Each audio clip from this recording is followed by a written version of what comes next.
Okay, I'm going to go ahead and get started here. I'm glad everyone came today.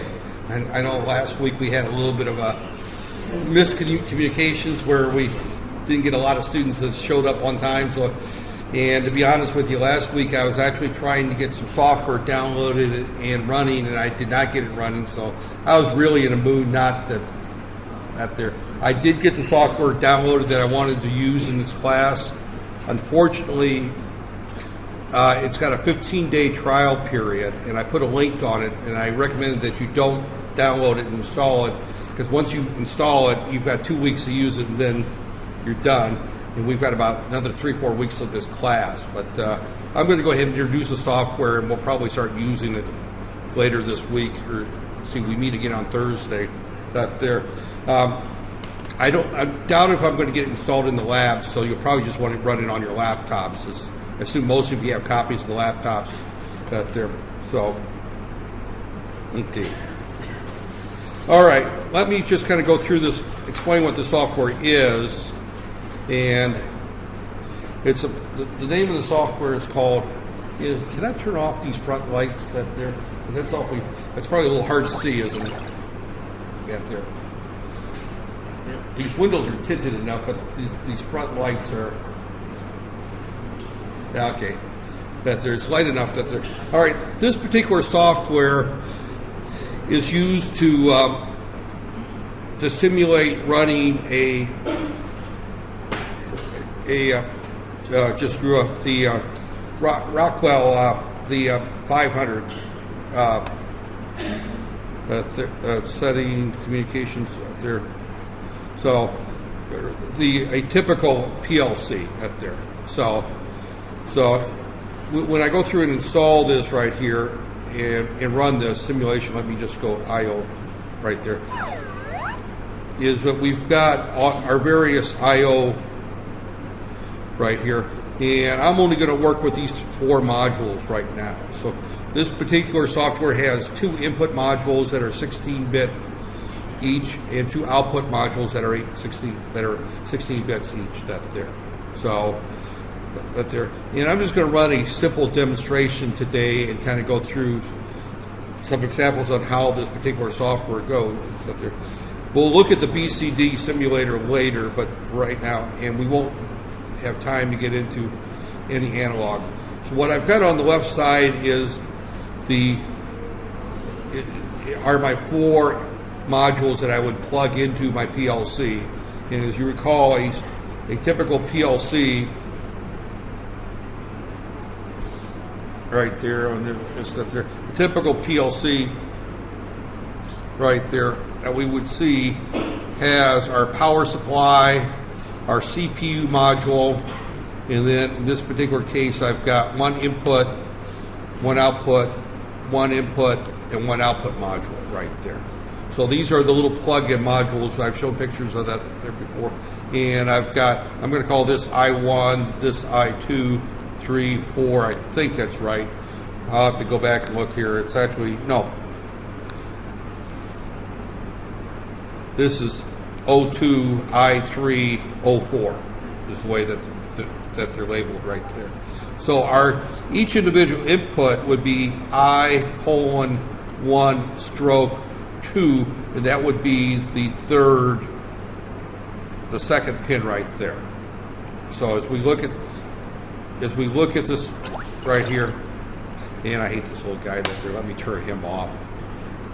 Setting, enable Merlin. Let's turn off Merlin, and let's turn off the sound, and we'll turn off its screensavers that there.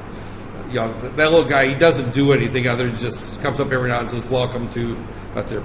So this is our ladder diagram right here.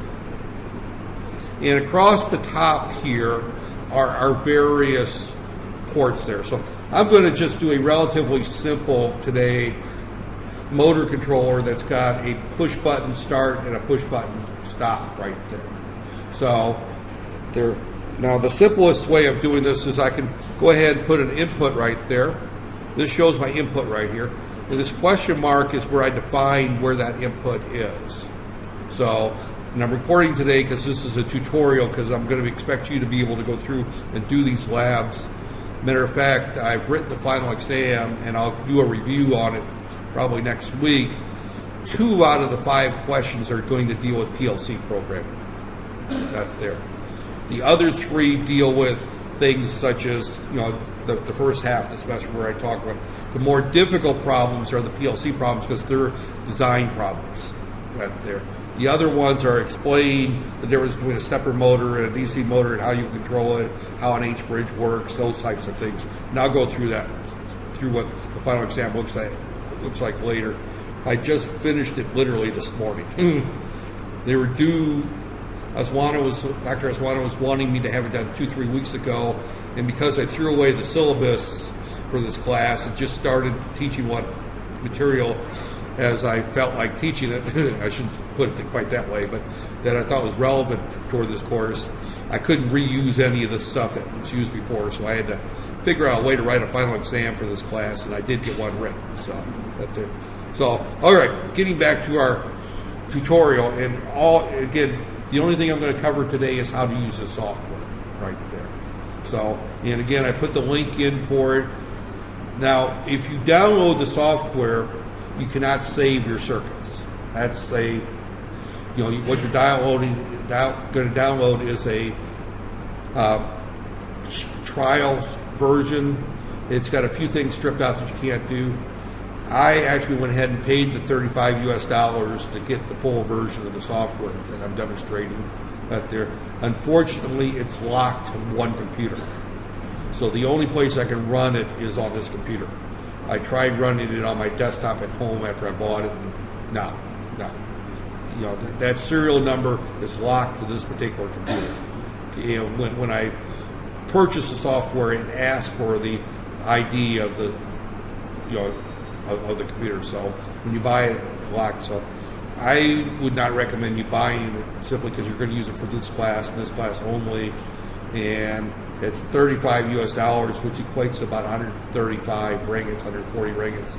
It's not worth it for what you're going to do. You can get by on just the trial. What I did not try is uninstalling the trial and reinstalling it.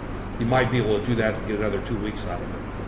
Okay, so this particular input right here, I'm just going to put at there, and this is going to be, and I know it's hard to read on the screen, so it's going to be an input, :1, just as is shown here, then /0 right there. So that equates to this switch right there. So again, I:1 / and whatever bit you want to put on that there. So now I want to put an output out here, right there. Here's my output, and I'm just going to name that one O:2 /0 right there. So that's a very simple, I push the button, the output goes high. I open the button, the output goes low right there. So it's a very simple right there.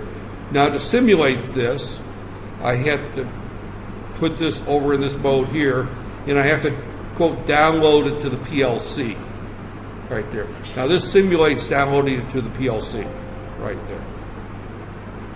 So if I had a PLC connected to this, I would have a cable running from my computer to the PLC, and this would download the program to it. And this software does have a download to PLC button there where you can plug it into a PLC and connect to it right there. Setting right there. Maybe this is just a simulator. But the other software I downloaded from Rockwell that there does that there, but it doesn't have a simulator. So I put it in run mode. In run mode, all I do is I turn the switch on, and you can see that it's yellow. That means that it's active, and that this motor is active right there, or this output is active right there. So that's the simplest way to do this. Now, obviously, let me put it back in program mode and go back to the programmer instruction manual right here. Now, this particular motor, I have to hold the button down the whole time it's there. Now, if I want it to be latched, I have the option of putting another rung on here. And let me delete this right here. Delete that. Got rung. Yep. Right here. And I put another rung on here. Now, I have to now move this to inside that right there. And then I'm going to put another examine and close in here. And I'm going to move that to down here.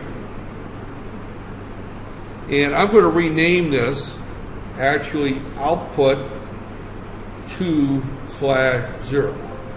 So this has got the same name as this right here.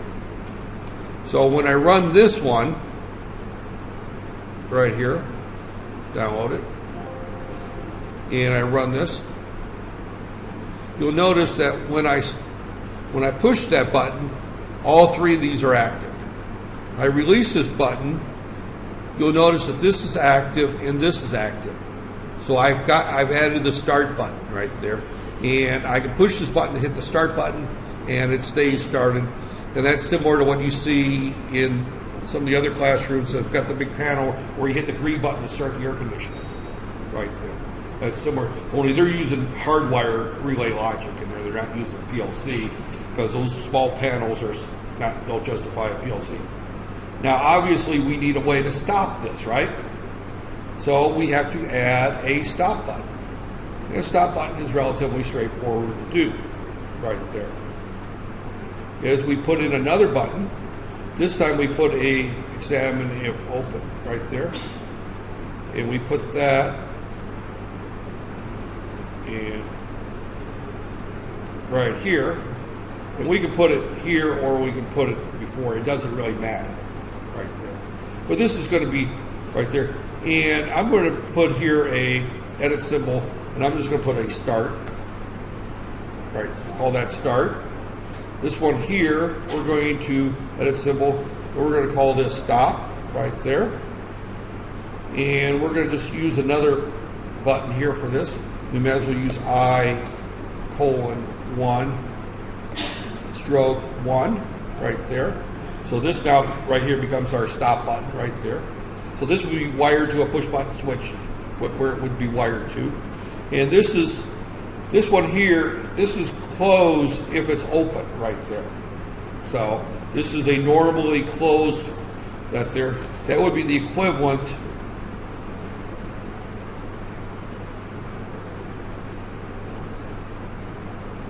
right there. If you see this symbol here, that's the equivalent of a push button that looks like this right here. If you see this, that's the equivalent of a push button that looks like this right here, that when you push it, it opens the circuit right there. So that there, you still use the same push button. From a wiring standpoint, it's still just a push button that there. It's just the PLC will then create this that there. So when I run this one here, go back to flip this, program that. You'll notice that when I hit the run, right there, that this is active. If I hit the switch there, it goes inactive right there. So I'm treating this doesn't show as a push button, it shows as a switch. But if I close the switch, it opens up this symbol. If I open the switch, it closes the symbol. So now if I start this, release this, now you'll see that this is closed, this is closed, this is closed. These two switches are in parallel with each other. If I hit this, I stop it right there. So I've got my start and my stop button right there. So a very straightforward way of doing this here. So now we have other things other than push button starts and stops right there. I have, and I'm not going to go into great detail with it right there because I actually have a lab that I'm going to go through and show you how to do this, but we also have timers right here. So I can put a timer circuit in here, and what I'm going to show here in my timing circuit is right here. I'm going to put in, first off, let me put in a, right there, and let me then put in a timer over here, and this is a time off timer, time off delay, so that when my motor goes off, I can keep another motor on for a short period. So I'm going to then put here, I'm going to show this as O2/0 right there. And my preset, I'm going to tell it to be 200. Right here, 200. 200. So we have a timer. So for about 2 seconds, this timer will stay on right there. And I've got this done right here. So I can actually show here.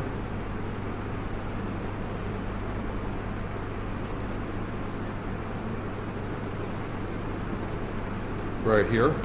And I'm going to put another output here. And I'm going to call this is T. We're going to call this T1 right there. Right there. And I'm going to say this is T4 1/done right there. So this is the done, and I'm going to show this right here as O2/1 right there. So what will happen is when I start this will start this timer. Enable and done will both be high, but this done will stay high, and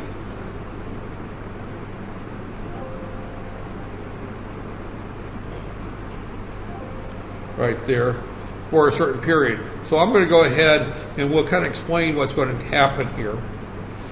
That there. So we program this here. I start this. I hit the start button right there. And what happened up there? Oh, T10. This is the start button. And I broke it. That's a little strange because it worked a minute ago. Oh, I didn't hit the run. I got to hit run before it'll go. That there. So I start this and notice that it stays on in both, so this output is my fans, for example. I stop it right there. Notice that this particular output is still high, and it's going to stay high for a short period. I told it 200 right there. And once this count gets up to 200, you'll see that this output goes, well, right there. So as you can see, we've got a lot of flexibility in this particular right there. So I could also put another one right here. Right there, let's just go ahead and right here. I can put another one right here. And we're going to call this T4:1/enable right there. And I'm just going to put another output out here. And we're going to call this O:2/2, I guess, right there. And let's call this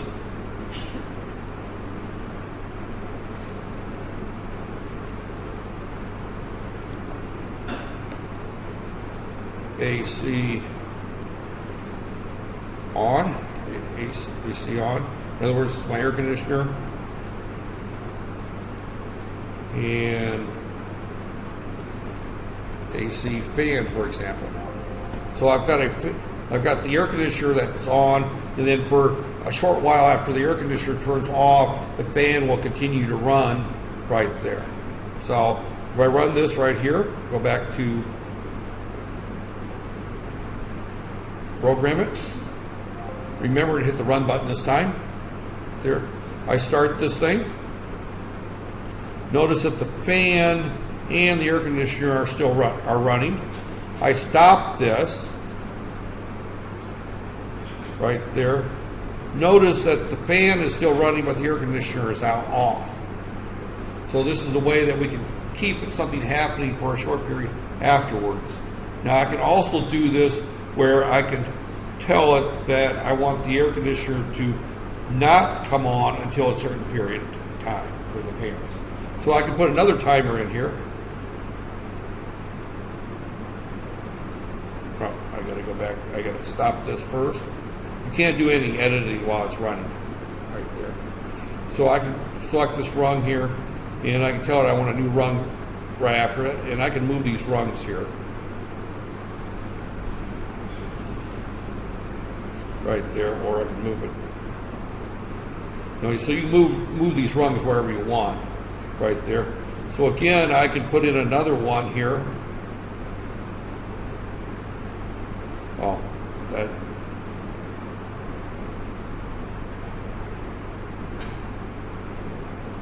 And just right click that delete rung right there. So again, getting used to the editor is a little bit strange. As I said, I just downloaded this. I found it over the weekend, and I played with it a little bit, but I was at Shaw Alamo this weekend. My wife had a, what I want to say, a college reunion 40 years after her graduating class back in, I think, well, let's see, 40 years ago, it was 1976, I guess she went to ITM. That it was ITM, and now it's UITM. That there, so everybody that was in their class got together and studied accounting. That there, so nothing so exciting as being in a room with a bunch of accountants, right there, in accounting. That there, not to pick a, in the U.S. we always call accountants the bean counters. The people that keep track of all the money and everything, and yell at you if you're over budget and that type of stuff. When I was head of section back at my old university, we had somebody who was called the business manager for the college, and every week or so, or every 2 weeks, he would print a copy of all my budgets I had and how much money I had in each account, how much money I had, and that there. And I always used to get a laugh at it because I never kept track of that stuff, but he wanted to make sure I kept track of it because there was a couple times I think I went in the red in certain accounts and I had to move money around out there. Well, at one time they cut our budgets and took a whole bunch of money from them, and I ran almost an entire year in the red. Nothing like trying to run a department with no money out there. Okay, what I wanted to do here is, this should be my stop button. That symbol, stop. And this one here should be, we can just take this there. And I'm going to put the same thing in here, right here. O:2/0 right there. And now I'm going to put counter and time on delay right here. Right here. And actually, in this particular case, right here, this is my other one, and that there, and I'm going to put that one down here, and right here, and I'm going to call this, oh, I didn't give this a number here, right there, okay. Actually, the accumulator doesn't really matter, but this particular one, I'm just going to use T4:2/ right here. And I'm going to put another output here. O:2/3 right there. And what we're going to see here is when this comes on, right there, that this one will take a while before it turns on right there. So again, we can flip this, download it, run it, start my motor, and now what you'll notice here is this one's counting up, and I can open that back up right there, but this particular output is taking its time to come on. Once it reaches 200, so now I will, okay, you see now that that particular one has come on right there, and then again when I close this one shuts off immediately, but this one stays on for a period of time right there.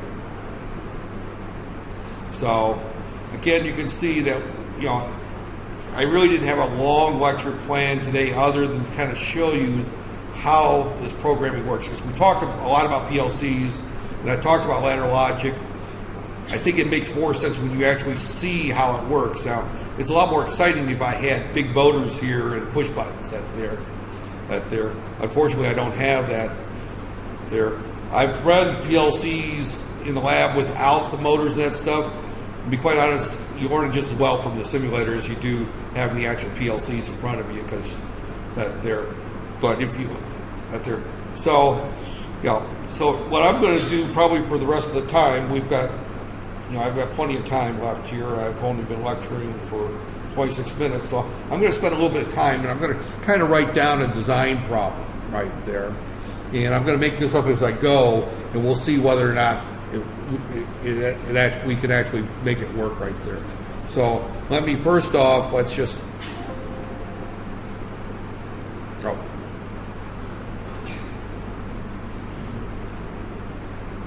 new. And these are all the various processors you have right there. So you can see we have a choice of the various inputs, transistors out. These are the various things that we can add to this right here. So right there, I'm just going to cancel, and I'm just going to close this, and it's the 500 simulator right there. And I'm just going to come here, and I'm just going to kind of write up an example project and see how it would go. And the reason I'm going to write this up this way is this is typical what you would see right there. But let's say I've got a tank here, right here, and I've got a pump here, right there. And I want this pump to fill up water from a pond, right there. And I'm going to place on this here several sensors right there. One is we're going to have a float right here. This is a float, and this is a float right there. So when this is our low, this is our full right there. So we have two floats. You know, so we want to keep our water level somewhere in our range. So when our water level drops down to low, we want to turn our pump on. When it hits full, we want to turn it off. So it's a relatively straightforward, easy process right there. We can add more to that there. So again, what we've got is we've got two inputs, one output right there. So basically, what we want to do is we want to, and I'm just going to write this in text, when low equals 1, turn on pump.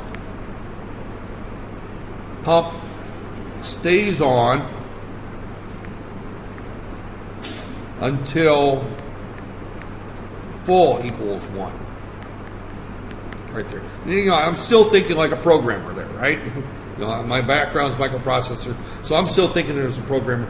If I thought as a ladder logic electrician, I would just go in there and start drawing the drawing that there. So how would I do that there?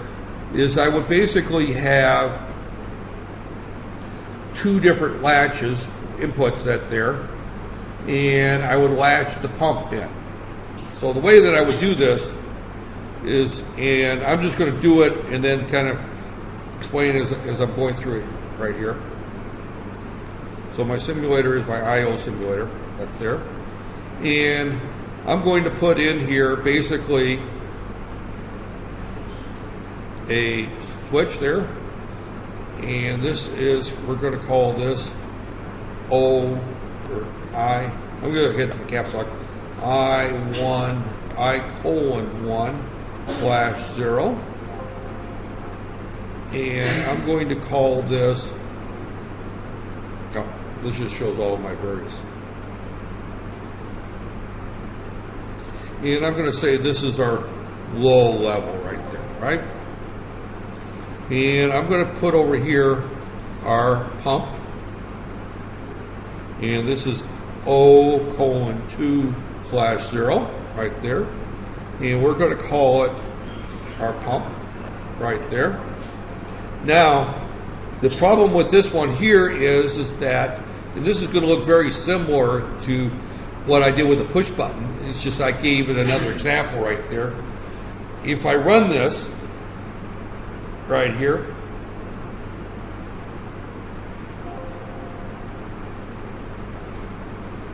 as long as it's low, it's going to turn that on. So this is not doing what I want to do right there. So now I need to latch it. So let me go back here and put the latch in. The latch we have already done. Let's just go ahead and put our second rung in there.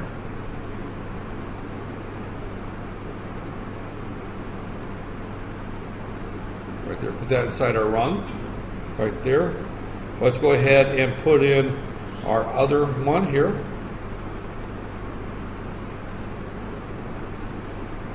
And this is our O:2:2/0. So if I run this one again,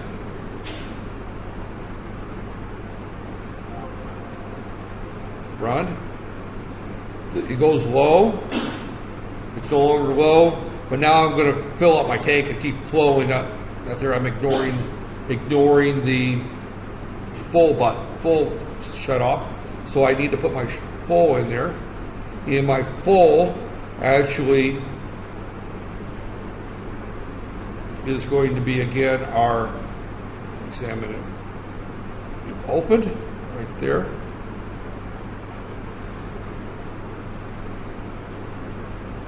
And we're going to put that on I1/1 right there.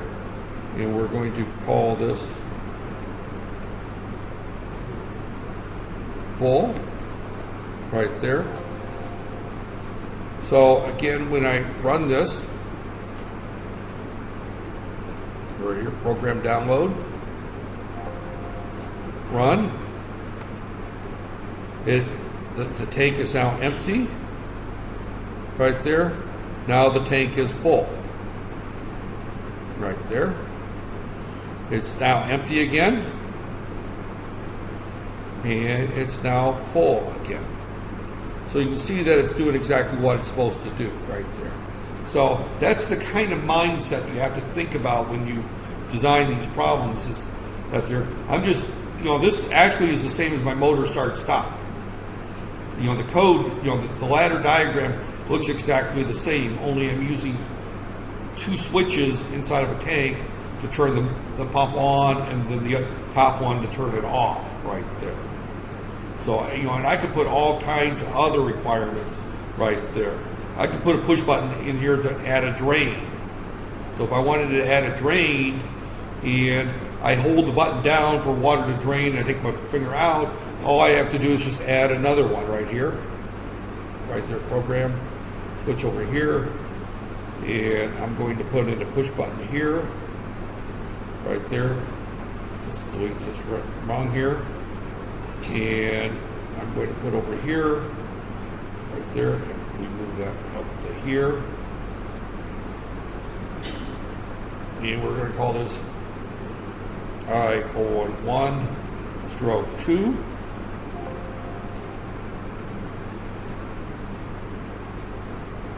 Symbol, grain. We're going to call this O:2/1.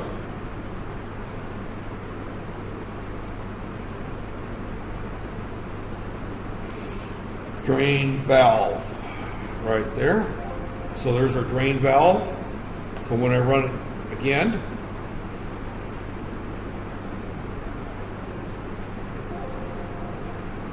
run. Our tank is filling. Our tank is full right there. I'm now draining water from the tank, and then I shut the drain off right there.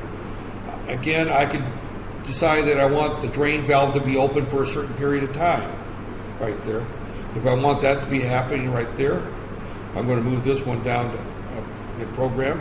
Let's say that I want to change this to where I don't have to hold the button down, but I want it to be, I hit the button, I want it to drain for 10 seconds, for example, right there. So I go through here and I move this down to here, and in here I put in my timer right there, and timer delay off delay right there, and we will put that here right there, and then we're going to then put in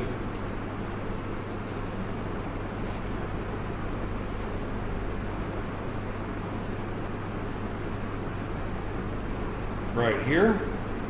So now I'm going to call this, well, before I do that, I have to call this timer 1 right there, and we'll say 100 right there. Timer 4:1 / done right there. So now when I run this,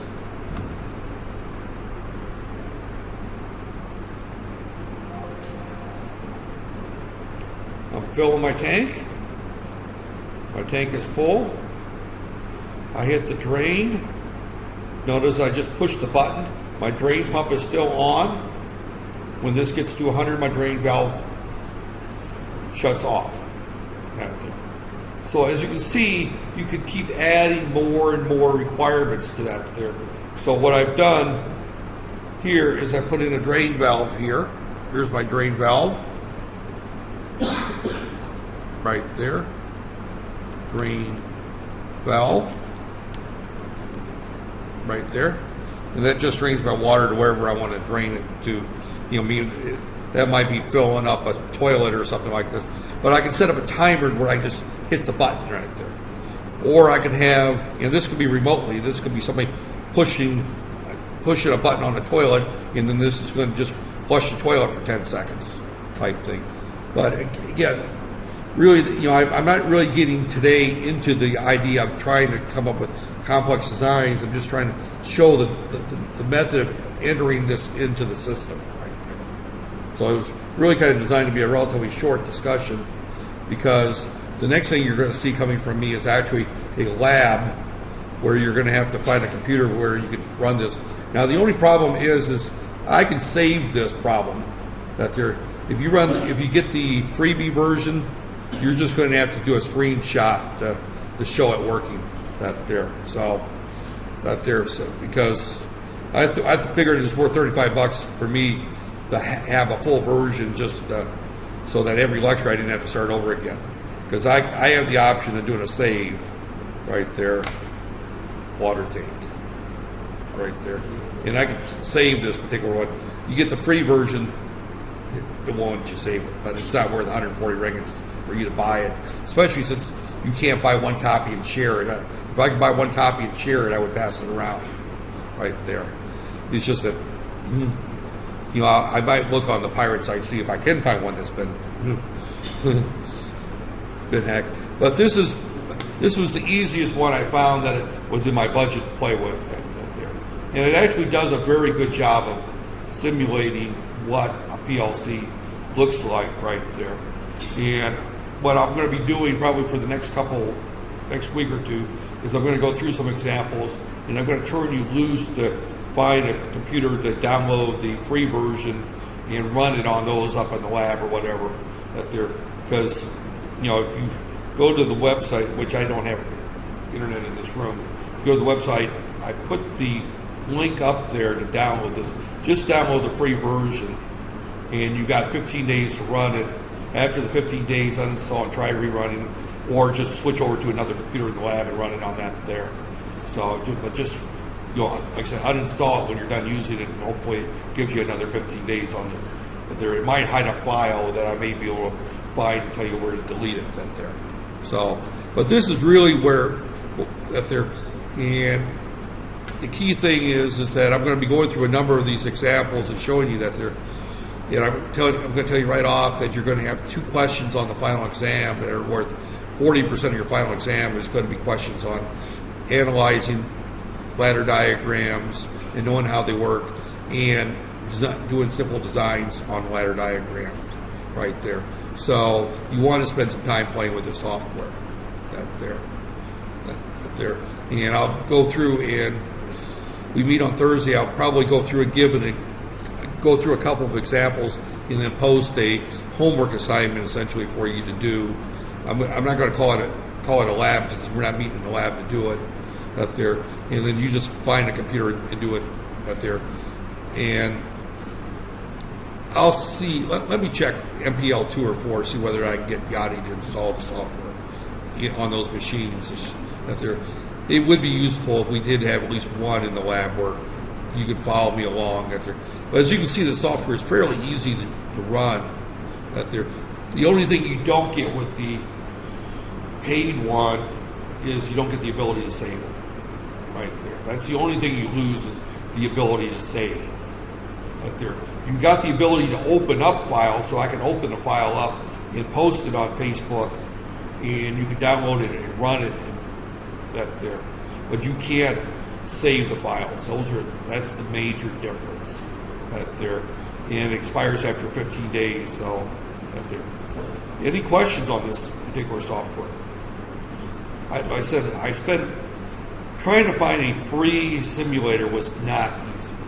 I hate to tell you that, it was not easy. And I downloaded one last Thursday.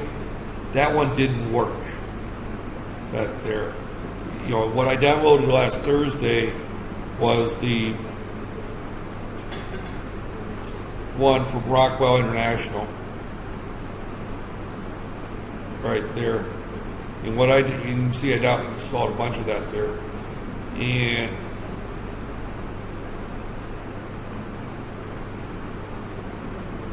right there. And the problem is that this particular one,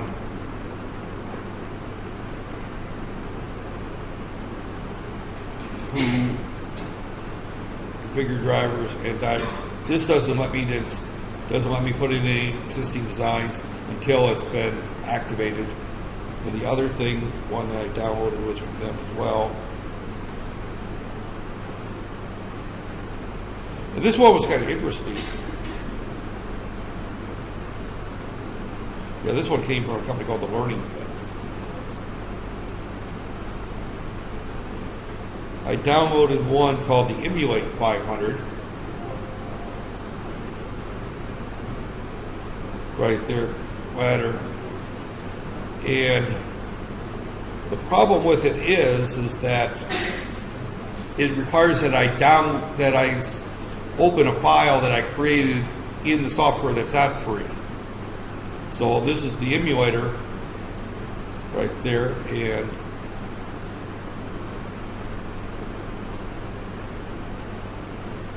I'm just curious I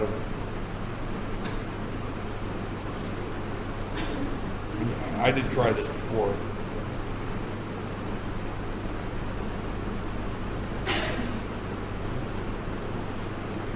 Now, it doesn't read save. Yeah, it doesn't read. This is an RSL file, and this is looking for an RSS file. So the files aren't compatible. So this particular software is actually the one that I'm used to using for the simulator. And the software is free, but what's not free is the software to enter the ladder diagram. And you can't edit the ladder diagram here.